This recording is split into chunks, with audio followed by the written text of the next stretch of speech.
بسم اللہ الرحمن الرحیم۔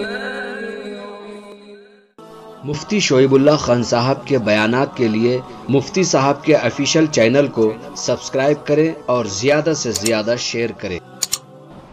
نحمده ونصلي على رسوله الكريم، اما بعد فقد قال النبي صلى الله عليه وسلم: من استحيا من الله تعالى حق الحياء فليحفظ الرأس وما وعى والبطن وما حوى وليذكر الموت والولا ومن أراد الآخرة ترك زينة الدنيا فمن فعل ذلك فقد استحيا من الله تعالى حق الحياء أو كما قال صلى الله عليه وسلم۔ گزشتہ مجلس میں یہی حدیث پاک آپ کو سنائی تھی جو اس وقت میں نے آپ کے سامنے پڑھی ہے۔ اس حدیث پاک کا ترجمہ یہ ہے کہ ایک دفعہ اللہ کے نبی علیہ السلام نے حضرات صحابہ کرام رضوان اللہ تعالی علیہ مجمعین سے فرمایا: استحیوا من اللہ تعالی حق الحیاء، اللہ تعالیٰ سے اس طرح حیا کرو اور شرم کرو جیسے کہ اللہ سے شرم کرنے کا حق ہے۔ اللہ جتنی بڑی ذات، اس کے ساتھ ہمارا معاملہ بھی اسی کے شایان شان ہونا چاہیے۔ جیسے تقوی کے بارے میں بھی اللہ کا حکم ہے کہ یا ایھا الذین آمنوا اتقوا اللہ حق تقاتہ، اے ایمان والو اللہ تعالیٰ سے اس طرح ڈرو جیسے کہ اللہ سے ڈرنے کا حق ہے۔ تو جیسے یہاں فرمایا کہ جیسے اللہ سے ڈرنے کا حق اس طرح ڈرو، اسی طرح اس حدیث میں فرمایا کہ اللہ تعالیٰ سے شرم کرو، ایسی شرم جیسے کہ اللہ کے شایان شان ہے۔ حضرات صحابہ نے عرض کیا کہ یا رسول اللہ انا لنستحی من اللہ والحمد للہ، اے اللہ کے رسول ہم تو اللہ سے شرماتے ہیں اور اس کے اوپر ہم اللہ کا شکر کرتے ہیں کہ اللہ تعالیٰ نے ہمیں حیا کرنے کا موقع عطا فرمایا، اس کی توفیق پر ہم شکر کرتے ہیں۔ والحمدللہ۔ نبی اکرم صلی اللہ علیہ وسلم نے فرمایا: لیس ذاک، میں وہ نہیں بول رہا ہوں شرم جو تم سمجھ رہے ہو۔ پھر اس کے بعد اللہ سے شرمانے کا حق کیا ہے؟ نبی اکرم صلی اللہ علیہ وسلم نے اس کی تفسیر بیان کی۔ آپ نے فرمایا: من استحیا من اللہ تعالی، جو آدمی اللہ تعالی سے اس طرح ڈرتا ہے جیسے کہ اللہ سے ڈرنے کا حق ہو، تو وہ آدمی چند کام کرتا ہے۔ وہ چند کام کیا ہے؟ پہلی بات اللہ کے نبی نے ارشاد فرمائی: فَلْيَحْفَظِ الرَّأْسَ وَمَا وَعَى، وہ اپنے سر کی اور سر کے آس پاس کی جو چیزیں کہ اس کے اندر جمع ہیں ان کی حفاظت کرتا ہے۔ وَالْبَطْنَ وَمَا حَوَى، اور دوسرا کام یہ ہے کہ وہ پیٹ اور پیٹ کے آس پاس کی چیزوں کی حفاظت کرتا ہے۔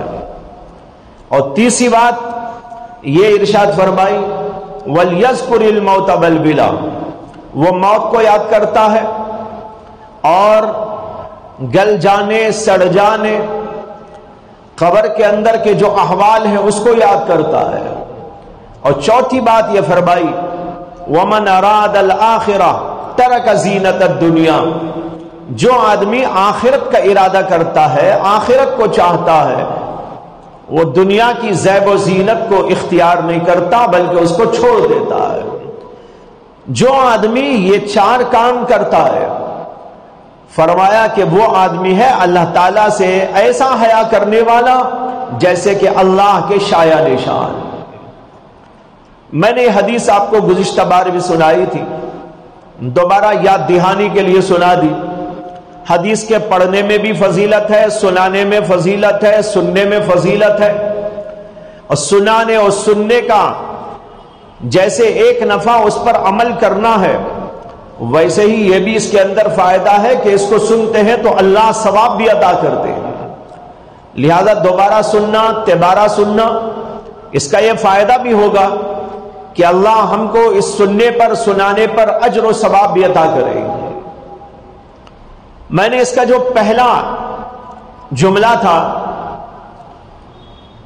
جس میں فرمایا تھا فَلْيَحْفَظِ الرَّأْسَ وَمَا وَعَى، میں نے اس کی کچھ تفصیل اور تفسیر آپ کے سامنے عرض کر دی تھی کہ اللہ کے نبی صلی اللہ علیہ وسلم نے فرمایا کہ جو آدمی اللہ تعالیٰ سے اس کے شایع نشان شرم کرتا ہے، وہ اپنے سر کی حفاظت کرتا ہے، اور سر نے جن چیزوں کو اپنے اندر جمع کر رکھا ہے ان تمام چیزوں کی حفاظت کرتا ہے۔ میں نے بتایا کہ سر کے اندر دماغ ہے، وہی اصل سر ہے، اور اس کے ساتھ اسی میں آنکھ لگی ہوئی ہے، اسی کے اندر کان لگے ہوئے ہیں، اسی کے اندر زبان لگی ہوئی ہے۔ ان سب چیزوں کی حفاظت کرنے والا اللہ تعالیٰ سے حقیقی معنی میں شرم کرنے والا ہے۔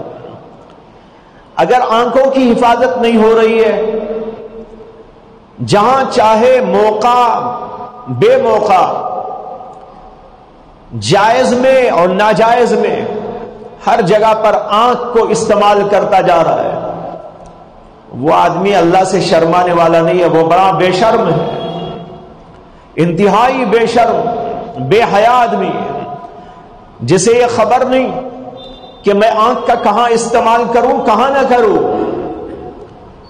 جو آدمی یہ دیکھ رہا ہو، سمجھ رہا ہو کہ اللہ مجھ کو دیکھ رہے ہیں، کیا وہ آدمی غلط نگاہ اٹھا سکتا ہے؟ غلط جگہ نگاہ ڈال سکتا ہے؟ جو آدمی غلط جگہ نگاہ ڈال رہا ہے وہ اللہ سے شرم کرنے والا بندہ نہیں، اور جو اس کی رعایت کرتا ہے وہ ہے شرم کرنے والا۔ اسی طرح زبان سے کیا بولنا چاہیے، کیا نہ بولنا چاہیے، کہاں استعمال کرنا چاہیے، کب استعمال کرنا چاہیے، اور کیسا استعمال کرنا چاہیے، جو بندہ اس کو نہ سیکھا ہو اور اس کے مطابق اس کا عمل نہ ہو، وہ بڑا بے شرم ہے، بڑا بے حیا ہے، اسے اتنی تمیز نہیں ہے کہ میں کیا بولوں کیا نہ بولوں۔ گالی بھی بول رہا ہے، جھوٹ بھی بول رہا ہے، بکواس بھی کر رہا ہے، غلط بیانی کر رہا ہے، تکلیف دینے والی زبان پہ الفاظ جاری کر رہا ہے، پتہ نہیں کیا کیا بول رہا ہے، غیبتیں کر رہا ہے، چغلیاں کھا رہا ہے۔ یہ بندہ حقیقی معنی میں اللہ سے شرم کرنے والا نہیں۔ شرم جس کو ہوگی وہ سوچ سوچ کے بولے گا، کیا بول رہا ہوں کیا نہیں بول رہا ہوں، سوچ سوچ کے بولے گا۔ ایک بزرگ کے بارے میں آتا ہے جن کا نام تھا حضرت سری سختی رحمت اللہ علیہ، جو جنید بغدادی رحمت اللہ علیہ کے استاد بھی تھے، پیر تھے، ماموئی تھے، بہت بڑے پہنچے ہوئے تھے۔ ایک بار ایسا ہوا کہ ان کی دکان تھی بازار میں، ان کو آ کر کسی نے اطلاع کی کہ حضرت آپ کی دکان تو محفوظ ہے لیکن بازار کی تمام دکانوں میں آگ لگ گئی اور آگ پھیلتی گئی، لیکن آپ کی دکان کو کچھ نہ ہوا، آپ کی دکان محفوظ ہے۔ جب یہ سنا تو جیسے کہ عام طور پر انسان کرتے ہیں ویسا ہی انہوں نے بھی کیا، انہوں نے کہا اللہ کا شکر ہے، الحمدللہ الحمدللہ الحمدللہ۔ اسے کہ جب ان کو یہ خبر دی گئی ساری دکانیں جل گئی لیکن آپ کی دکان نہیں جلی، تو ان کا تصور اس پر زیادہ آیا، میری دکان محفوظ ہے، میری چیز محفوظ ہے۔ جب انہوں نے یہ سنا تو کہا الحمدللہ الحمدللہ، لیکن کچھ ہی دیر میں ان کو تنبؤ ہوا، دل کے اندر احساس جاگ اٹھا. انہوں نے کہا میں نے کتنا غلط کام کیا ہے. میں نے اپنی دکان کے محفوظ رہنے پر الحمدللہ تو کہا، لیکن اتنے سارے لوگوں کی، مسلمانوں کی دکانیں جل گئی، خاک ہو گئی، اس پر میرے دل کے اندر رنج کیوں نہیں ہوا؟ اور میں نے اس کے اوپر انا للہ کیوں نہیں پڑھا؟ مجھے تو اس کا رنج بھی کرنا تھا، اور جب رنج ہو تو مجھے انا للہ بھی تو پڑھنا تھا، لیکن میں نے وہ تو نہ کیا، اور صرف کہا الحمدللہ الحمدللہ. میری دکان کی حفاظت پر میں نے یہ دیکھ لیا اور جملہ کہہ دیا، لیکن دوسرے لوگوں کی طرف کوئی توجہ نہ دی. کہتے ہیں کہ تنبہ ہوا تو الحمدللہ جو اس وقت میں کہا تھا، اس الحمدللہ کے کہنے پر 30 برس تک استغفار پڑھتے رہے. یہ ہے وہ بندہ جو اپنی زبان پر قابو رکھتا ہے، سوچ سوچ کے بولتا ہے، کیا بولوں کیا نہ بولوں. ایک دفعہ غلطی ہو گئی، بے سوچے سمجھے ایک جملہ بول دیا تو اس کے اوپر 30 برس تک اللہ سے معافی مانگتے رہے. ایک اور بزرگ کا قصہ ہے کہ وہ کسی کے ہاں گئے، انہوں نے دروازہ کھٹکھٹایا تو اندر سے کسی نے کہا کہ کون؟ کہا کہ میں فلاں ہوں. کیا کام ہے؟ کہ کہا کہ میں فلاں سے ملنے کے لیے آیا ہوں. وہ گھر والے جو تھے نا ان کا نام لے کر کہا ان سے ملنے کے لیے آیا ہوں. گھر کے اندر سے جواب دیا گیا ان کی طبیعت خراب ہے، وہ اس وقت نہیں مل سکتے. انہوں نے پھر یہاں سے پوچھا کیا طبیعت خراب ہو گئی ہے؟ انہوں نے کہا ان کو ایک پھوڑا نکل آیا. اب انہوں نے یہیں سے پوچھ لیا ارے کہاں پھوڑا نکل آیا ہے؟ اب اندر سے کوئی جواب نہیں آیا، اس کا کوئی جواب اندر سے نہیں آیا. انہوں نے جب کہا کون تو بتایا کہ میں فلاں. کہا کیوں آئے ہو؟ کہا میں فلاں سے ملنے. کہا طبیعت خراب ہے. کہنے لگے کیا خراب ہے؟ کہاں پھوڑا نکل آیا ہے. انہوں نے کہا کیا کہاں پھوڑا نکل آیا ہے؟ اب اندر سے کوئی جواب نہیں آیا. فوراً دل کے اندر احساس پیدا ہوا ایک جملہ تو نے فضول استعمال کر لیا. یہ پوچھنے کی کیا ضرورت تھی؟ طبیعت خراب ہے ٹھیک ہے چلے آنا تھا. اب پھوڑا نکلا ہے، کہاں نکلا ہے، پوری تفصیل معلوم کر رہا ہے. ارے پھوڑا کبھی ایسی جگہ بھی نکل آتا ہے جو بولنے کے قابل نہیں ہوتا. اب اندر سے کوئی جواب اس لیے نہیں دیا گیا. ان کو فوراً احساس ہوا کہ میں نے کیوں خامخواہ سوال کیا تھا. پوچھنے والے نے پوچھا تو جس سے پوچھا اس کو شرم آئی ہوگی. میں نے ایک آدمی کو خامخواہ شرمندہ کیا، ایک آدمی کو خامخواہ پریشان کیا. اس کے اوپر اس کے بعد استغفار پڑھنا شروع کیا اور برس تک اللہ سے توبہ کرتے رہے کہ اللہ یہ جملہ میں نے کیوں استعمال کیا جس سے کہ اس آدمی کو پریشانی اور اس آدمی کو شرمندگی ہو گئی. بھائیو یہ ہوتی ہے وہ شرم جس کو اللہ کے نبی کہہ رہے من استحیا من اللہ تعالی حق الحیا فلیحفظ الرأس بما وعى. زبان کی حفاظت، کانوں کی حفاظت، اپنی آنکھوں کی حفاظت، یہ سب چیزیں جب انسان کرے گا یہ واقعی اللہ سے حقیقی معنی میں شرم کرنے والا بندہ ہوگا. اور جو آدمی یہ سب نہیں کرتا، جیسے کہ آج عام حالت ہے، نہ ہماری زبان کنٹرول میں ہے، نہ ہماری آنکھ کنٹرول میں ہے، نہ ہمارے کان ہمارے کنٹرول میں ہے، سب بے کنٹرول ہو چکے ہیں، بے قابو ہو چکے ہیں. جو چاہے بولے، جو چاہے دیکھے، جو چاہے سنے، جو چاہے سوچے. تو اس سے معلوم ہوتا ہے کہ ہمارے اندر بے حیائی انتہا کو پہنچ گئی ہے. اللہ کے نبی تو چاہتے ہیں کہ تمہاری حیا انتہا کو پہنچ جائے، لیکن ہمارے احوال بتا رہے کہ ہماری بے حیائی انتہا کو پہنچ گئی. اور پھر دوسرا جملہ ہے، آپ نے ارشاد فرمایا والبطن وما حوا. جو بندہ اللہ سے شرم کرتا ہے حقیقی معنی میں، وہ اپنے پیٹ اور پیٹ کے آس پاس کی چیزوں کی حفاظت بھی کرتا ہے. معلوم ہوا کہ جو بندہ اللہ سے شرم کرنے والا ہوگا وہ اس کا بھی اہتمام کرے گا، پیٹ کی حفاظت ہو، پیٹ کے آس پاس کی چیزوں کی حفاظت ہو. پیٹ کے آس پاس کیا ہے؟ پیٹ کے آس پاس پیٹ کے ساتھ لگی ہوئی چیز ہے شرمگاہ، اس کی حفاظت. دوسرے ہیں پیر دونوں طرف، اس کی حفاظت. اور ذرا اوپر آئیں تو ہاتھ لگے ہوئے ہیں، اس کی حفاظت. تو دونوں ہاتھوں کی حفاظت، دونوں پیروں کی حفاظت اور شرمگاہ کی حفاظت اور سب سے پہلے پیٹ کی حفاظت.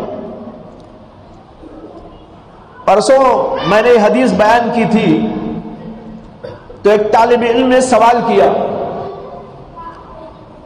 کہ اس حدیث میں سر کا ذکر ہے اور سر کے آس پاس کی چیزوں کا، اور پیٹ کا ذکر ہے اور پیٹ کی آس پاس کی چیزوں کا، دل کا ذکر کیوں نہیں ہے؟ دل تو سب سے بڑی چیز ہے، لیکن اس حدیث کے اندر دل کا ذکر موجود نہیں. میں نے مختصراً اس کا جواب عرض کیا تھا کہ سر اور سر کے آس پاس کی چیزیں یہ عام طور پر علمیات سے متعلق ہوتی ہیں. ایک طرف ان کو ذکر کیا اور پھر نیچے والے حصے میں پیٹ اور پیٹ کے آس پاس یعنی شرمگاہ اور پیر اور ہاتھوں کا ذکر آ گیا. یہ عام طور پر کھانے پینے اور مختلف اس طرح کی چیزوں میں استعمال ہونے والی چیزیں، اوپر علم کی چیزیں اور نیچے استعمالی چیزوں کا ذکر ہے. اور رہا دل، دل تو ان سب کے اوپر حاوی ہے، سب سے بڑا ہے، جو اوپر بھی حاوی نیچے بھی حاوی ہے. اس لیے اللہ کے نبی علیہ السلام نے اس حدیث میں اس کا ذکر نہیں کیا، اس کے لیے مستقل الگ ذکر فرمایا. چنانچہ حدیث میں آتا ہے کہ اللہ کے نبی علیہ السلام نے فرمایا الا ان فی الجسد لمضغہ اذا صلحت صلح الجسد کلہ واذا فسدت فسد الجسد کلہ. اس میں پورے جسم کو ملا کر بتایا، اوپر والا حصہ ہو کہ نیچے والا حصہ ہو، سر والا حصہ ہو کہ دھڑ والا حصہ ہو، ان سب سے متعلق ایک چیز ہے، وہ ہے دل. جب دل صحیح سلامت اور درست رہتا ہے، جسم کا اوپر والا حصہ بھی درست رہتا ہے، نیچے والا بھی درست رہتا ہے. اور یہ اگر بگڑ جاتا ہے، دل دماغ اوپر والا حصہ بھی خراب ہو جاتا ہے، نیچے والا حصہ بھی خراب ہو جاتا ہے. تو چونکہ دل کی حیثیت ایک بادشاہ کی حیثیت ہے، باقی یہ دو اوپر والی نیچے والی چیزیں اس حدیث کے اندر ذکر فرمائی گئی ہیں، یہ سب اس کے کارندے ہیں. اس کو یہ جو ہے دل ان سب کو کام میں لاتا رہتا ہے، دل ان سب کا بادشاہ ہے. اس لیے اس حدیث کے اندر اس کا ذکر نہیں آیا، البتہ مستقل الگ حدیث کے اندر اس کا ذکر اللہ کے نبی علیہ السلام نے کیا. ایک جواب یہ تھا جو اس دن میں نے ان کو دے دیا. اس کے علاوہ بعض علماء نے یہ کہا ہے کہ اس حدیث میں جو سر کا ذکر آیا تو دل بھی اوپر والے حصے میں ہے، لہذا وہ اس کے اندر داخل ہو گیا. بعض علماء نے کہا کہ پیٹ اور پیٹ کے آس پاس کی چیزوں کا جو ذکر کیا اس کے اندر دل آ گیا. تو بعض لوگوں نے دل کو اوپر مان کر سر کے ساتھ اس کو لے لیا، اور کچھ لوگوں نے پیٹ کے ساتھ اس کو متعلق کر کر پیٹ والے اطراف کی چیزوں کے اندر اس کو داخل فرما لیا. لیکن یہ چیزیں میں نے پڑھی، لیکن دل اس پر مطمئن نہ ہوا. جو جواب میں نے دیا تھا اگرچہ وہ پڑھا ہوا تو نہ تھا، لیکن اس وقت جو ذہن میں میرے آیا، یہاں سے چلتے چلتے کار میں بات ہو رہی تھی تو میں نے یہ عرض کیا تھا. اس کے بعد مزید کچھ دیکھوں کہ کیا ہے اس سلسلے میں نے دیکھا تو کچھ لوگوں نے دل کو اوپر والے حصے میں شمار کر لیا اور کچھ لوگوں نے نیچے والے حصے میں شمار کر لیا، اور کہا کہ دل یا تو اوپر والی چیزوں میں آس پاس کی چیزوں میں ہے یا نیچے والے کی آس پاس کی چیزوں میں ہے. لیکن اس کے اوپر یہ سوال پیدا ہوگا کہ اللہ کے نبی علیہ السلام نے اگر اوپر والے کی آس پاس کی چیزوں میں سر کے آس پاس میں اس کو مراد لے لیا یا نیچے پیٹ والی چیزوں کے آس پاس کی چیزوں میں اس کو مراد لے لیا تو اس کی حیثیت تو گھٹ گئی، اس کی حیثیت تو گھٹ گئی. دل تو بہت اونچی چیز ہے، لیکن اس اونچی چیز کو آس پاس والی چیزوں کے اندر مان لینا گویا ایک معمولی درجے کی چیز ہو گئی۔ اسے مجھے تو وہی جواب اچھا لگا جو میں نے عرض کیا تھا کہ یہ دل ایک مستقل چیز ہے، اور اس کے بارے میں تو اللہ کے نبی نے ایک اور حدیث جیسے کہ میں نے عرض کی یہ صاف صاف فرما دیا کہ اوپر ہو کے نیچے تمام کے تمام جسم کے اعضاء اسی وقت درست رہتے ہیں جب دل درست رہتا ہے۔ اگر وہ بگڑ جاتا ہے سب بگڑ جاتے ہیں، دماغ بدل جاتا ہے، زبان بدل جاتی ہے، آنکھ بدل جاتی ہے، کان بدل جاتے ہیں، پیٹ بدل جاتا ہے، شرمگاہ بدل جاتی ہے، ہاتھ پیر بدل جاتے ہیں، سب میں فساد آ جاتا ہے۔ اور دل اگر بن جاتا ہے ماشاءاللہ سبحان اللہ کیا کہنا، اوپر والا حصہ ہو یا نیچے والا حصہ ہو دونوں پر اس کے اثرات کا ظہور ہوتا ہے اور ساری چیزیں درست اور صحیح سلامت ہو جاتی ہیں۔ بہرحال یہ بات ضمناً عرض کر دی۔ تو اب جو آس پاس والی چیزیں ہیں پیٹ کے آس پاس کی، اس کو میں نے بتایا وہ کل جو ہے یہ 4 چیزیں ہو گئی۔ ایک پیٹ ہے اور شرمگاہ ہے اور 2 ہاتھ ہیں اور 2 پیر، یہ سب اس کے اندر آ گئے۔ اللہ کے نبی صلی اللہ علیہ وسلم کہتے ہیں ان سب کی حفاظت جو آدمی کرتا ہے وہ حقیقی معنی میں اللہ سے شرم کرنے والا بندہ ہے۔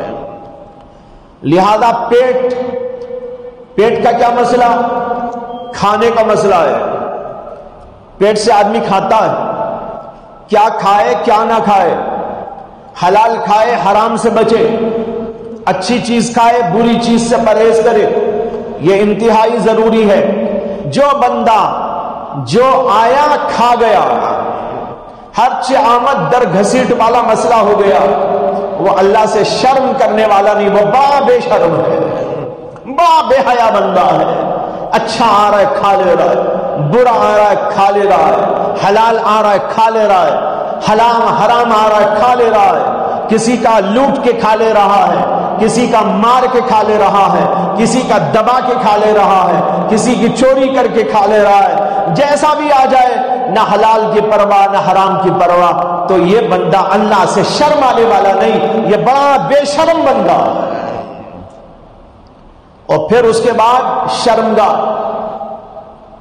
شرمگاہ کی حفاظت بہت ہی اہم، بہت ہی ضروری، اسے کہ اس سے کتنے فسادات رونما ہوتے ہیں، کتنی برائیاں اور خطرناک قسم کی برائیاں سرزد ہوتی ہیں، اس سے بچنا انتہائی ضروری ہے۔ جو آدمی اپنی شرمگاہ کی حفاظت نہ کرے وہ انتہائی بدکار ہے، وہ انتہائی خبیث الفطرت ہے، وہ انتہائی دنی الفطرت ہے، وہ اللہ سے شرم آنے والا بندہ نہیں ہو سکتا۔ نبی اکرم صلی اللہ علیہ وسلم نے، میں نے گزشتہ بھی عرض کیا تھا آنکھ کے بارے میں، اللہ نے قرآن میں فرمایا قل للمؤمنین یغضوا من ابصارہم، مومنوں سے کہہ دیجئے اپنی آنکھوں کی حفاظت کریں، اپنی آنکھوں کو نیچے رکھا کریں، وَيَحْفَظُوا فُرُوجَهُمْ، اور اپنی شرمگاہوں کی حفاظت کریں۔ وہی مضمون اس حدیث کے اندر موجود ہے۔ اور تیسری چیز ہے ہاتھ اور پیر۔ ہاتھ اور پیر سے بھی آدمی بہت سے کام لیتا رہتا ہے، اچھے بھی لیتا ہے برے بھی لیتا ہے۔ جو آدمی ان ہاتھ اور پیروں کو صحیح معنی میں استعمال کرتا ہو وہ آدمی اللہ سے حیا کرنے والا ہے، اور جو آدمی غلط جگہ پر ان کو استعمال کرنے والا ہو وہ بے حیا ہے اللہ کے نبی علیہ الصلوۃ والسلام کی نظر کے اندر۔ یہ دوسرے جملے کا مفہوم ہے، لیکن اس کی کچھ تشریح انشاءاللہ اگلے ہفتے عرض کروں گا، اس لیے کہ اس وقت ختم ہو چکا ہے، آنے میں تاخیر ہو گئی۔ ایک جگہ جانا ہوا تھا عیادت کے لیے، گھر کا مسئلہ تھا، وہاں جانے کے بعد آتے آتے بہت لمبا سا وقت ہو گیا۔ یہاں پر پہنچتے ہوئے تھوڑا سا وقت جو رہ گیا اسی کے اندر یہ چند باتیں آپ کے سامنے عرض کر دی گئی، لیکن دل کو اس کے اوپر آمادہ کیجئے کہ جو کچھ سنا گیا اس کے اوپر ہم عمل کریں، ہم باحیا بندے بنے، بے شرم اللہ کے بندے نہ بنے، اللہ سے اللہ کے مطابق اللہ کے شایع نشان شرم کرنے والے بندے بنے۔ اس کے لیے جتنی باتیں ہمارے سامنے آ گئی ہیں، جیسے گزشتہ بھی کچھ باتیں آئی، اس مرتبہ بھی کچھ باتیں آئی، ان کے اوپر عمل پیرا ہونے کی کوشش کرنا چاہیے۔ اللہ سے دعا ہے کہ اللہ تعالیٰ مجھے بھی آپ کو بھی توفیق مرحمت فرمائے۔ وآخر دعوانا الحمدللہ رب العالمین۔